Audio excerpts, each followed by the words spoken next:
আশা করি তোমরা সকলে ভালো আছো, সুস্থ আছো এবং নিরাপদে আছো এই করোনা দুর্যোগকালীন মুহূর্তে।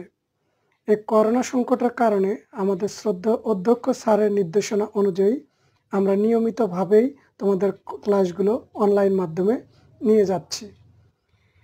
ইতিমধ্যেই আমি পৌরনীতি এবং সুশাসন বিষয়ের তোমাদের চতুর্থ সেমিস্টারের সিলেবাস শেষ করেছি। এখন আমরা রিভাইজ বা পুনরালোচনায় আছি। পুনরালোচনায় এর আগের ক্লাসে আমি আলোচনা করেছিলাম পৌরনীতি কী, পৌরনীতির প্রকৃতি এবং পরিধি নিয়ে আলোচনা করা হয়েছিল এবং এরপরে আলোচনা করা হয়েছিল সুশাসন কী, সুশাসন এর গুরুত্ব কী এবং সুশাসনের যে বৈশিষ্ট্যগুলো এগুলো নিয়ে আলোচনা করা হয়েছে। আজকে এই পৌরনীতি প্রথম পত্রের প্রথম অধ্যায়ের আজকের এই তৃতীয় ক্লাসে আমি পাঠদান করতে যাচ্ছি পৌরনীতি ও সুশাসনের সাথে অন্যান্য বিষয়ের যে সম্পর্ক সেগুলো নিয়ে আলোচনা করা হবে। আজকে আমি পৌরনীতি এবং সুশাসনের সাথে সমাজবিজ্ঞানের কী সম্পর্ক, অর্থনীতির কী সম্পর্ক এবং ইতিহাসের কী সম্পর্ক এগুলো নিয়ে আলোচনা করব। প্রিয় শিক্ষার্থী, এই পাঠদানের মাধ্যমেই তোমাদের এই প্রথম পত্রের প্রথম অধ্যায়টি পাঠদান শেষ হবে এবং এর পরের ক্লাসে আমরা দ্বিতীয় অধ্যায় নিয়ে আলোচনা শুরু করব। প্রিয় শিক্ষার্থী, তোমাদের কাছে আজকের এই আলোচ্য বিষয়টিকে আরও সুন্দর এবং প্রাঞ্জলভাবে উপস্থাপনের উদ্দেশ্যে যথারীতি আমি এই ক্লাসটিকে পাওয়ার পয়েন্টের মাধ্যমে তোমাদের সামনে উপস্থাপন করেছি। প্রিয় শিক্ষার্থী, তোমরা এখন স্ক্রিনে দেখতেছো আজকের আমাদের যে আলোচ্য বিষয় সেটি প্রদর্শিত হচ্ছে। আমাদের আজকের আলোচ্য বিষয়টি হচ্ছে পৌরনীতি ও সুশাসনের সাথে বিভিন্ন বিষয়ের যে সম্পর্ক সেগুলো নিয়ে আলোচনা করা হবে। আজকে আমি তোমাদেরকে পৌরনীতির সাথে সমাজবিজ্ঞান, অর্থনীতি এবং ইতিহাসের কী ধরনের সম্পর্ক আছে সেটি নিয়ে আলোচনা করতে যাচ্ছি। প্রিয় শিক্ষার্থী, চলো আমরা আজকের আলোচনাটি শুরু করি। পৌরনীতি এবং সুশাসন এটি জ্ঞানের একটি অন্যতম অংশ এবং পৌরনীতি এবং সুশাসন সারা বিশ্বব্যাপী এটি পলিটিক্যাল সায়েন্স নামে পরিচিত একটি বিষয়। এই পলিটিক্যাল সায়েন্স সারা বিশ্বেই এটি একটি অন্যতম পাঠ্য বিষয় এবং রাষ্ট্রের বিভিন্ন অঙ্গ প্রতিষ্ঠান, সরকারের কার্যাবলী এবং আন্তর্জাতিক রাজনীতি এবং আন্তর্জাতিক যে বিষয়গুলোর সঙ্গে সর্বাঙ্গীনভাবে এই পৌরনীতি, সুশাসন বা এই রাষ্ট্রবিজ্ঞান এই বিষয়টি সম্পৃক্ত। তো এই পৌরনীতি এবং সুশাসনের সঙ্গে বিভিন্ন বিষয়ের একটি ইন্টার রিলেশনশিপ বা আন্তঃসম্পর্ক আমরা শুরু থেকেই দেখে আসতেছি। তো এই আন্তঃসম্পর্কের মাধ্যমে পৌরনীতি এবং সুশাসন নিয়ত পরিবর্তিত হচ্ছে এবং সময়ের সাথে এই সাবজেক্টটি আরও বেশি সমৃদ্ধ এবং সুশীলিত হচ্ছে এবং জ্ঞান বিজ্ঞানের একটি অন্যতম ধারা হিসাবে এটি এখন সারা ওয়ার্ল্ডে বা বিশ্বব্যাপী সমাদৃত একটি বিষয়। তো আজকে প্রথমেই পৌরনীতি ও সুশাসনের সাথে আমি আলোচনা করতে যাচ্ছি সমাজবিজ্ঞান বা সোশিওলজির কী সম্পর্ক সেটি নিয়ে আলোচনা করা হবে। সোশিওলজি বা সমাজবিজ্ঞান, এখানে সোশিওলজি সম্পর্কে LF ওয়ার্ড বলতেছেন sociology is the science of society or a social ফিনোমেনা। অর্থাৎ পৌরনীতি ও সুশাসন সমাজবিজ্ঞানের একটি শাখা হিসেবে নাগরিকের আচার আচরণ, রীতিনীতি, নাগরিকের অধিকার ও কর্তব্য ও রাষ্ট্রের শাসন প্রণালী সহ নাগরিকের সামগ্রিক বিষয়াবলী সম্বন্ধে আলোচনা করে। পক্ষান্তরে সমাজবিজ্ঞান আলোচনা করে সোসাইটি, সমাজ নিয়ে এবং সমাজের বিভিন্ন ধরনের ঘটনা এবং উপঘটনাগুলো নিয়ে। তো এই সমাজেরই একটি অংশ হচ্ছে রাষ্ট্র। এই রাষ্ট্র এবং সমাজ এই দুইটি বিষয় অঙ্গাঙ্গিভাবে যুক্ত এবং একটি আরেকটি ছাড়া চলতে পারে না। তো এই কারণেই দেখা যাচ্ছে সমাজবিজ্ঞান এবং পৌরনীতির মধ্যে একটা গভীর ইন্টার রিলেশনশিপ বর্তমান।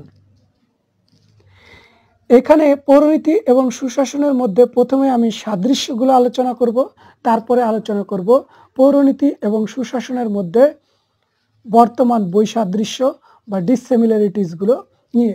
প্রথমে আমি যে সিমিলারিটিসগুলো দেখতে পাচ্ছি তার প্রথম সিমিলারিটিস হচ্ছে বিষয়বস্তুগত সাদৃশ্য।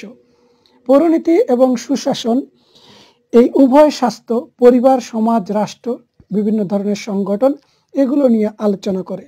পাশাপাশি সমাজবিজ্ঞান এবং পৌরনীতি সামাজিক পরিবর্তন, মানবাধিকার, নেতৃত্ব, আমলাতন্ত্র, জনমত, নৈতিকতা এগুলো বিষয় আলোচনার সাথে সাথেই সমাজবিজ্ঞানের যে বিভিন্ন ধরনের সামাজিক চুক্তি এবং কিভাবে সামাজিক চুক্তির মাধ্যমে রাষ্ট্র সৃষ্টি হয়েছে এবং রাষ্ট্রের উৎপত্তি সংক্রান্ত বিভিন্ন যে মতামতগুলো এগুলো নিয়েও আলোচনা করে থাকে পৌরনীতি এবং সমাজবিজ্ঞান। এই দুইটি বিষয় এত অঙ্গাঙ্গিভাবে সম্পৃক্ত যে এগুলোর বিষয়বস্তুগত দিক দিয়ে অনেক ক্ষেত্রেই আমরা সাদৃশ্য দেখি, যদিও পরবর্তীতে এই পৌরনীতি বা রাষ্ট্রবিজ্ঞান এর স্কোপটা, নেচার এবং স্কোপটা, প্রকৃতি এবং পরিধিটা এখন অনেক বেশি সমৃদ্ধ হয়েছে, অনেক বেশি সম্প্রসারিত হয়েছে। এরপরে আমরা যে সাদৃশ্যটি দেখতেছি সেটি হচ্ছে পারস্পরিক নির্ভরশীলতা, ইন্টারডিপেন্ডেন্সি। এই দুইটি বিষয়ের মধ্যে পৌরনীতি এবং সুশাসনের সাথে সমাজবিজ্ঞানের একটা ইন্টারডিপেন্ডেন্সির সম্পর্ক আছে, পারস্পরিক নির্ভরশীলতার একটা সম্পর্ক আমরা দেখতে পাচ্ছি। পৌরনীতি ও সুশাসন রাষ্ট্র নিয়ে আলোচনা করে, তেমনি সমাজবিজ্ঞান সমাজ নিয়ে আলোচনা করে। পৌরনীতি ও সুশাসন রাষ্ট্র নিয়ে আলোচনা করে, তেমনি সমাজবিজ্ঞান সমাজ নিয়ে আলোচনা করে। রাষ্ট্র ব্যতীত যেমন সমাজের আলোচনা হয় না, তেমনি সমাজ ছাড়া রাষ্ট্রের আলোচনা পূর্ণতা পায় না। তার মানে সমাজ এবং রাষ্ট্র এই দুইটি বিষয় যেহেতু অঙ্গাঙ্গিভাবে যুক্ত, এ কারণে পৌরনীতির সাথে সমাজবিজ্ঞানেরও একটা গভীর ইন্টারডিপেন্ডেন্সির সম্পর্ক আমরা দেখতে পাই। একটি ছাড়া আরেকটি আলোচনা কঠিন। এরপরে আমরা যে সাদৃশ্যটি নিয়ে আলোচনা করব সেটি হচ্ছে পরস্পর সম্পর্কযুক্ত, একটি আরেকটার সাথে ইন্টার রিলেটেড কনসেপ্ট। সমাজবিজ্ঞানের মূল আলোচ্য বিষয় সমাজ ও সামাজিক বিষয়াবলী এবং পৌরনীতি ও সুশাসনের মূল আলোচ্য বিষয় হচ্ছে রাষ্ট্র এবং নাগরিক। যারা সমাজের সোসাইটির অংশ তারাই হচ্ছে নাগরিক। আর এই সমাজ বা এই সামাজিক বিষয়াবলীগুলোকে সুন্দরভাবে পরিচালনা করার জন্য, নিয়ন্ত্রণ করার জন্য যে প্রতিষ্ঠানটির সৃষ্টি করা হয়েছে সেটি রাষ্ট্র। এ কারণে দেখা যাচ্ছে যে এরা পরস্পরের সঙ্গে অবিচ্ছেদ্যভাবে যুক্ত। এরপরে যে বিষয়টি নিয়ে আলোচনা করা হয়েছে, যে সাদৃশ্যটি নিয়ে, সেটি হচ্ছে পরস্পরের সহযোগী। পৌরনীতি এবং সুশাসনের সাথে সমাজবিজ্ঞানের একটা সহযোগী সম্পর্ক রয়েছে। সমাজবিজ্ঞানের মূল আলোচ্য বিষয় হচ্ছে সমাজ, আর আবার সমাজ সম্পর্কিত আলোচনায় পৌরনীতি ও সুশাসন সমাজের উৎপত্তি, সমাজের ক্রমবিকাশ, সমাজের যে পরিবর্তন, সামাজিক মূল্যবোধ এগুলো নিয়ে আলোচনা করে থাকে। অন্যদিকে রাষ্ট্র ও নাগরিকতা বিষয়ক আলোচনায় সামাজিক বিজ্ঞান পৌরনীতি ও সুশাসনের সাহায্য গ্রহণ করে থাকে, কেননা রাষ্ট্র ও নাগরিক পৌরনীতি ও সুশাসনের মুখ্য আলোচ্য বিষয়। এভাবে আমরা বলতে পারি সোশিওলজি এবং সিভিক্স এগুলো হচ্ছে ইন্টার রিলেটেড দুইটি বিষয়। এগুলো একটি আরেকটি ছাড়া আলোচনা অনেকটা কঠিন এবং দুর্লভ বিষয়। প্রিয় শিক্ষার্থী, এগুলো হচ্ছে সাদৃশ্য। এখন আমরা যে বৈসাদৃশ্য সেগুলো নিয়ে আলোচনা করব। এদের যে বৈসাদৃশ্যগুলো আমাদের কাছে দৃশ্যমান হয়, তাদের মধ্যে প্রথম যে বৈসাদৃশ্যটি আমি দেখতেছি সেটি হচ্ছে উৎপত্তিগত পার্থক্য। পৌরনীতি ও সুশাসন এবং সমাজবিজ্ঞানের উৎপত্তিগত পার্থক্য রয়েছে। পৌরনীতিতে বিশেষ করে সুশাসন একটি সাম্প্রতিক কালের ধারণা হলেও জ্ঞানের ক্ষেত্রে সমাজবিজ্ঞান অত্যন্ত পুরনো একটি শাখা। সমাজ জীবনের ঘটনা প্রবাহ থেকে সামাজিক বিজ্ঞান এবং সমাজবদ্ধ মানুষের রাজনৈতিক কর্মকাণ্ড বিশ্লেষণ করে থাকে পৌরনীতি এবং সুশাসনের উৎপত্তি। দ্যাটস মিন সমাজবিজ্ঞান এখনও কিছু ওল্ড কনসেপ্ট এর এক্সপ্লানেশন নিয়ে কাজ করতেছে, কিন্তু পৌরনীতির যে প্রসার বা স্কোপটা দিনের পর দিন বেড়ে যাচ্ছে। পৌরনীতি এখন শুধু একটি জায়গায় পড়ে নেই। পৌরনীতি এখন যেমন international politics, international relation, piece and conflict studies বা উইমেন অ্যান্ড জেন্ডার স্টাডিজ বা ক্রিমিনোলজি বা অপরাধ বিজ্ঞানের মতো সমৃদ্ধ ধারাগুলো নিয়ে এক্সপ্যান্ড করতেছে। সেখানে সমাজবিজ্ঞান, সামাজিক যে ঘটনা প্রবাহ বা সমাজের যে সমস্যাবলী এবং এই সমস্যাবলীর সমাধানের যে পন্থা, এগুলো নিয়ে আলোচনা করতেছে। এভাবে পৌরনীতি এবং সুশাসন এর সমাজবিজ্ঞানের নেচার এবং স্কোপের বা উৎপত্তিগত ইভ্যালুয়েশনের একটা আমরা বড় ধরনের পার্থক্য দেখতেছি। পরিধিগত ক্ষেত্রেও দেখা যাচ্ছে যে পৌরনীতির পরিধিটা নিয়ত বৃদ্ধি পাচ্ছে। পক্ষান্তরে এই সমাজবিজ্ঞানের পরিধিটা সামাজিক সমস্যা, সামাজিক যে মতবাদগুলো, এগুলো নিয়েই পড়ে আছে। সেখানে রাষ্ট্রবিজ্ঞান রাষ্ট্রের নাগরিকের বিষয়াবলী আলোচনার পাশাপাশি এই আন্তর্জাতিক পরিমণ্ডলে কিভাবে এই নাগরিকতার যে কনসেপ্টটা সেটা আরও সমৃদ্ধ হয়েছে, কিভাবে এখন মানুষ বৈশ্বিক নাগরিক হয়ে গেছে, বৈশ্বিক সমস্যাগুলো কিভাবে নাগরিক সমস্যার সাথে সম্পৃক্ত হয়ে গেছে, সেগুলো নিয়ে কাজ করতেছে পৌরনীতি বা রাষ্ট্রবিজ্ঞান। এভাবে পৌরনীতি এবং সুশাসনের যে কনসেপ্টটা সেটি যেমন সমৃদ্ধ হচ্ছে, সমাজবিজ্ঞানেরও কিছু কিছু জায়গায় তার এই পরিধিগত বিষয়গুলো আরও এক্সপ্যান্ড করতেছে। এরপর দৃষ্টিভঙ্গিগত পার্থক্য আছে। পৌরনীতি এবং সুশাসন নাগরিকের যে দৃষ্টিকোণগুলো, নাগরিক সমস্যাগুলো এবং নাগরিক এই সমস্যাগুলোর সমাধান এবং আরও কীভাবে উন্নত রাষ্ট্রের চিন্তা চেতনা, নাগরিকের যে আরও মানবাধিকার বা বৈশ্বিক অধিকারগুলো নিয়ে যেমন আলোচনা করতেছে পৌরনীতি এবং সুশাসন। পক্ষান্তরে সমাজবিজ্ঞান সমাজের মানুষের সমস্যা, এই সমস্যাগুলোর সমাধান এবং সমাজের যে নতুন নতুন তত্ত্ব, এগুলো নিয়ে কাজ করতেছে।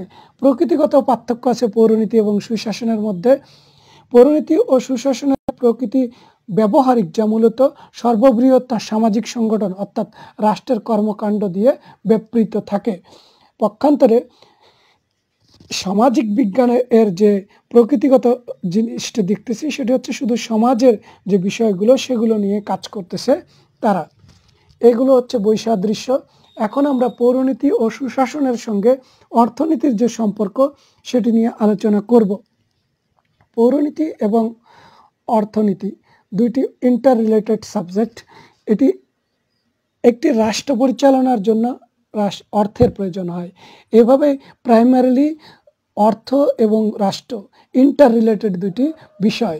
রাষ্ট্রকে সুন্দরভাবে পরিচালনার জন্য যেমন অর্থের প্রয়োজন, আর এই অর্থটাকে সুষ্ঠু এবং সমভাবে বণ্টনের জন্য রাষ্ট্র ব্যবস্থা বা সরকার ব্যবস্থার দরকার। সাদা দৃষ্টিতে আমরা পৌরনীতি এবং সুশাসন এর সঙ্গে অর্থনীতির যে প্রথম সাদৃশ্যটি তোমাদের সামনে আমি উপস্থাপন করেছি সেটি হচ্ছে অভিন্ন লক্ষ্য ও উদ্দেশ্য। পৌরনীতি এবং সুশাসন এর সাথে অর্থনীতির যে লক্ষ্য এবং উদ্দেশ্য এগুলো অভিন্ন এক। উভয়ের উদ্দেশ্যই হচ্ছে রাষ্ট্রের নাগরিকের সমৃদ্ধি এবং রাষ্ট্রের নাগরিকের উন্নয়ন কার্যক্রমটিকে অব্যাহত রাখা। পৌরনীতি সবসময় যেমন রাষ্ট্রের নাগরিকের ভালোটি নিয়ে চিন্তাভাবনা করতেছে, পাশাপাশি অর্থনীতিও রাষ্ট্রের নাগরিকের যে অর্থনৈতিক সমৃদ্ধি, উন্নয়ন, প্রবৃদ্ধি এগুলো নিয়ে কাজ করতেছে। এ কারণেই লক্ষ্যগত দিক দিয়ে বা উদ্দেশ্যগত দিক দিয়ে পৌরনীতি এবং সুশাসন এবং অর্থনীতির মধ্যে একটা ক্লোজ রিলেশনশিপ আমরা দেখতে পাই। এরপরে অভিন্ন বিষয়বস্তু। পৌরনীতি ও সুশাসন এবং অর্থনীতির বিষয়বস্তুগত অভিন্নতা লক্ষ্য করা যায়। সমাজে বিদ্যমান প্রতিটি অর্থনৈতিক সমস্যার যেমন রাজনৈতিক দিক রয়েছে, তেমনি রাজনৈতিক সমস্যারও অর্থনৈতিক দিক রয়েছে। সম্পদের উৎপাদন ও বণ্টন সমস্যা, বাজেট, অর্থনৈতিক পরিকল্পনা, সমবায় ব্যবস্থা, জাতীয়করণ, বৈদেশিক বাণিজ্য, পররাষ্ট্রনীতি, জনসংখ্যা সমস্যা ইত্যাদি বিষয় নিয়ে উভয় শাস্ত্রই আলোচনা করে থাকে। এরপরে যে সাদৃশ্যটি নিয়ে আমি আলোচনা করেছি সেটি হচ্ছে পরস্পরের পরিপূরক। এই অর্থনীতি এবং পৌরনীতি এরা হচ্ছে একে অপরের পরিপূরক, একটি ছাড়া আরেকটি কিন্তু চলে না। একটির পরিবর্তনের সাথে অন্যটির পরিবর্তন সাধিত হয়। এ প্রসঙ্গে ম্যাকাইভার বলতেছেন, প্রত্যেক সরকার ব্যবস্থাই তার অনুরূপ সম্পত্তি ব্যবস্থাকে সংরক্ষণ করে, একটির পরিবর্তন হলে অন্যটিরও পরিবর্তন সাধিত হয়। এরপরে পারস্পরিক যে নির্ভরশীলতা সেটির কথা বলা হচ্ছে। এরা দুইটি সাবজেক্টেই, পৌরনীতি এবং অর্থনীতি, ইন্টার রিলেটেড দুইটি সাবজেক্ট বা বিষয়। আধুনিক রাষ্ট্রের শাসন ব্যবস্থার অধিকাংশ কার্যপদ্ধতি অর্থনীতির সাথে সংশ্লিষ্ট। রাষ্ট্র ও সরকারের সাফল্য এবং অগ্রগতি নির্ভর করে অর্থনৈতিক সমৃদ্ধি এবং রাজনৈতিক স্থিতিশীলতার উপর। এই কারণে যিনি রাষ্ট্র পরিচালনা করবেন তার অর্থনীতি সম্পর্কে একটা স্পষ্ট ধারণা রাখতে হবে। আবার যিনি অর্থনীতি কার্যক্রম পরিচালনা করতেছেন তারও রাষ্ট্রের স্থিতিশীলতা, রাষ্ট্রের সামগ্রিক বিষয় সম্পর্কে ধারণা রাখতে হবে। এরপরে আমরা যে বিষয়গুলো, বৈসাদৃশ্যগুলো নিয়ে আলোচনা করেছি, তার মধ্যে প্রথম যে বৈসাদৃশ্যটি আমি দেখতেছি সেটি হচ্ছে বিষয়বস্তুগত পার্থক্য। বিষয়বস্তুগত ক্ষেত্রে পার্থক্য আছে। পৌরনীতি হচ্ছে নাগরিক, রাষ্ট্র, সরকার, সার্বভৌমত্ব এগুলো নিয়ে আলোচনা করে। আর অর্থনীতি হচ্ছে অর্থনৈতিক সমস্যা সমাধানের উপায় এবং রাষ্ট্রের অর্থনৈতিক কার্যাবলীগুলো নিয়েই শুধু আলোচনা করে থাকে। পদ্ধতিগত পার্থক্য আছে। পৌরনীতি এবং সুশাসন হচ্ছে অনুশীলন পদ্ধতি, ঐতিহাসিক ও তুলনামূলক পদ্ধতিতে কাজ করে। পক্ষান্তরে অর্থনীতি অনুশীলন পদ্ধতির অনেক ক্ষেত্রেই গাণিতিক সূত্র সংশ্লিষ্ট। মানে পৌরনীতি হচ্ছে ঐতিহাসিক এবং তুলনামূলক কম্পারেটিভ অ্যানালাইসিসের ভিত্তিতে কাজ করে, আর অর্থনীতি হচ্ছে ম্যাথমেটিক্যাল টার্মগুলো নিয়ে কাজ করে। আবার গুরুত্বের ক্ষেত্রেও কিন্তু এই দুইটির মধ্যে পার্থক্য আছে। পৌরনীতি ও সুশাসন রাষ্ট্র, সরকার, সংবিধান, নাগরিকের অধিকার, কর্তব্য ও আইনের শাসন এর উপর সর্বাধিক গুরুত্ব দেয়। আর অর্থনীতি মানুষের আয় ব্যয়, সম্পদ, চাহিদা বন্টন, বাজেট, সুদ, লোন, বাজার ব্যবস্থার উপর সবচেয়ে বেশি গুরুত্ব দিয়ে থাকে। এই হচ্ছে এই পৌরনীতি এবং অর্থনীতির মধ্যে বৈসাদৃশ্যগুলো। এরপরে আমরা পৌরনীতির সাথে ইতিহাসের যে সম্পর্ক সেটি নিয়ে আলোচনা করেছি। এদের প্রথম যে সাদৃশ্যটি আমি এই দুটি সাবজেক্টের দেখিয়েছি সেটি হচ্ছে পারস্পরিক ঘনিষ্ঠতা। একটি আরেকটার সাথে ঘনিষ্ঠভাবে সম্পৃক্ত। এ প্রসঙ্গে অধ্যাপক জন সিলি বলতেছেন, পৌরনীতি ব্যতীত ইতিহাস মূল্যহীন, আর ইতিহাস ব্যতীত পৌরনীতি ভিত্তিহীন। এরপরে পারস্পরিক সহযোগিতার সম্পর্ক আছে এই দুটি সাবজেক্টের মধ্যে। পৌরনীতি ও সুশাসন এবং ইতিহাসের মধ্যে পারস্পরিক সহযোগিতামূলক সম্পর্ক বিদ্যমান। ইতিহাসের অতীত ঘটনা প্রবাহ, বিপ্লব, সংগ্রাম, আন্দোলন, যুদ্ধ এবং রাজনৈতিক প্রতিষ্ঠানের বিবর্তন ও তত্ত্বসমূহ বিশ্লেষণ করে। আর পৌরনীতি ও সুশাসনে যখন অতীত ঘটনা প্রবাহ আলোচনা করা হয় তখন সেখানে ঐতিহাসিক বিকাশ ধারা সন্নিবেশিত হয়ে থাকে।